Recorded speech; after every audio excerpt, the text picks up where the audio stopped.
Bonjour mes chers élèves, comment allez-vous? J'espère que vous allez bien. Soyez les bienvenus sur ma chaîne Cours de français facile avec Hajar. Je vous propose aujourd'hui un autre modèle de l'examen régional de la région Tanger-Tétouan El Hoceima, session juin 2019. لكن قبل ما نبداو كيف العادة نفتتحوا لا فيديو ديالنا بالصلاة والسلام على سيدنا محمد وعلى آله وصحبه أجمعين. Juste une remarque, mes chers élèves, je tiens à vous signaler que j'ai mis à votre disposition les liens des vidéos des autres modèles dans la barre de description. Alors, vous êtes prêts? C'est parti! On va commencer d'abord par la lecture du texte. Tom et Becky sont perdus dans une grotte aussi grande qu'une forêt. Ils cherchent désespérément une sortie.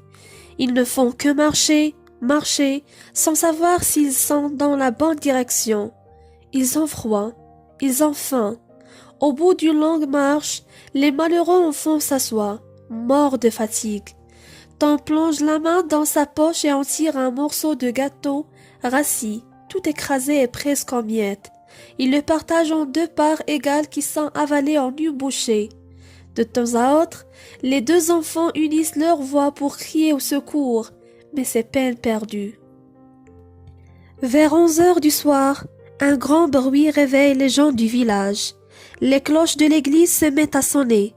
Des hommes arrivent à cheval, tirant des coups de feu en l'air et hurlant. « Ça y est, on les a retrouvés, ils sont sains et saufs !» Madame Thatcher et tante Polly rient et pleurent à la fois, leur joie est immense. Durant 3 jours et 3 nuits, les deux enfants sont si épuisés qu'ils ne quittent pas leur lit. La référence de ce texte, c'est d'après Mark Twain, Les aventures de Tom Sawyer, Yemama édition 2014. Maintenant, mettez la vidéo en pause, lisez le texte plusieurs fois pour que vous puissiez le comprendre et essayez de répondre aux questions de compréhension.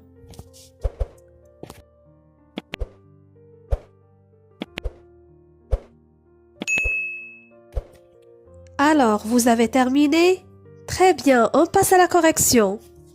La première question, complète le tableau ci-dessous. Quel est l'auteur de ce texte? Oui, c'est d'après Mark Twain.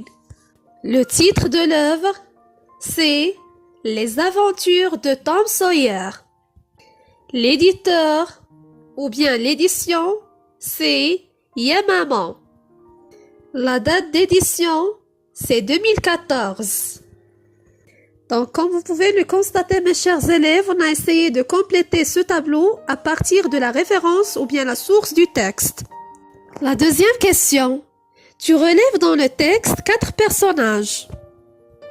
Alors, les 4 personnages en présence dans ce texte sont Tom, Becky, tante Polly et Madame Thatcher. La troisième question. Qu'est-il arrivé aux deux enfants et où? Alors, les enfants sont perdus ou dans une grotte. La quatrième question. Tu relèves dans le texte 2 expressions qui montrent que les enfants étaient fatigués. On a d'abord l'expression « mort de fatigue ». Ensuite, « sont si épuisés ». Parce que le mot épuisé signifie fatigué. La cinquième question. Tu dis si les affirmations suivantes sont vraies ou fausses. La première affirmation. Les enfants cherchaient désespérément leurs parents qu'ils ont perdus. Cette affirmation est fausse. Pourquoi? Parce que les enfants cherchent désespérément une sortie et ce n'est pas leurs parents. La deuxième affirmation. Les enfants étaient affamés et épuisés. Alors cette affirmation est vraie. La troisième affirmation. Les enfants étaient retrouvés sains et saufs. Oui, c'est vrai. La dernière affirmation. Les deux enfants ont eu droit à un voyage de 3 jours. Cette affirmation est fausse Pourquoi? Parce que durant les 3 jours, les 2 enfants sont si épuisés, ils ne quittent pas leur lit. La question numéro 6. Si tu étais à la place de Tom et Becky, comment ferais-tu pour sortir de la grotte? Par exemple, on peut dire « Si j'étais à la place de Tom et Becky, je vais utiliser de la fumée. » Et vous, mes chers élèves, qu'est-ce que vous allez faire? J'attends vos réponses dans la barre des commentaires. On passe maintenant à la deuxième partie, langue et actes de communication, 6 points. La première question. Tu relèves dans le premier paragraphe la phrase qui exprime une comparaison. Alors voilà le texte.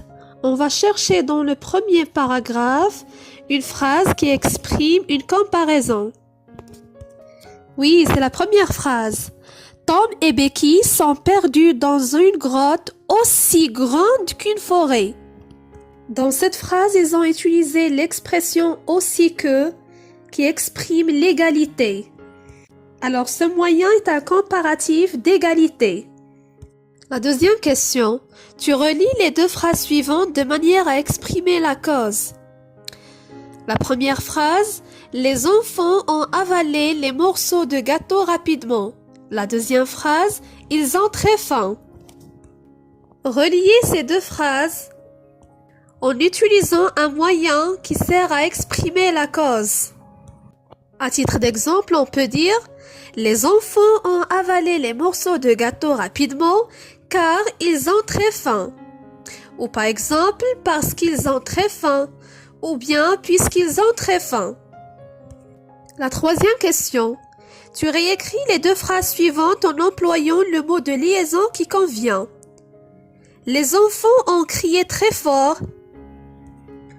Personne ne les a entendus. On peut dire par exemple, les enfants ont crié très fort, mais personne ne les a entendus. Ou bien on peut utiliser par exemple l'expression même si. Même si les enfants ont crié très fort, personne ne les a entendus. La quatrième question. Tu conjugues les verbes entre parenthèses au temps qui conviennent. Passé simple ou à l'imparfait. Voilà la phrase. Les gens du village, le verbe dormir entre parenthèses. Soudain, un bruit, le verbe réveiller entre parenthèses, tout le monde. On peut dire les gens du village dormaient. Donc on doit conjuguer le verbe dormir à l'imparfait, à IENT à la fin. Soudain, un bruit réveilla tout le monde. On a conjugué le verbe réveiller au passé simple. Pourquoi? Parce qu'il s'agit d'une action soudaine. Et voilà l'expression qui justifie notre réponse. Soudain, c'est-à-dire tout à coup. La cinquième question. La tante de Tom et de Becky, inquiète, s'interroge sur la raison de leur retard. Que dit-elle? La première phrase. Sans doute, ils ont aimé leur cadeau. La deuxième phrase. Peut-être ils se sont attardés chez l'un de leurs amis. La dernière phrase. Je pense qu'ils ont eu de bonnes notes à l'examen. Alors, cochez la bonne réponse. Oui. Peut-être ils se sont attardés chez l'un de leurs amis. La question numéro 6. Oui, la grotte est vraiment profonde et obscure, mais nous finirons par retrouver les enfants. Qui parle à votre avis? Un professeur s'adresse à un élève qui n'a pas fait ses devoirs. Une infirmière donne des conseils à un malade. Ou bien un gendarme essaie de rassurer les parents des enfants. Alors la bonne réponse, c'est qu'il s'agit d'un gendarme qui essaie de rassurer les parents des enfants. La production écrite 8 points.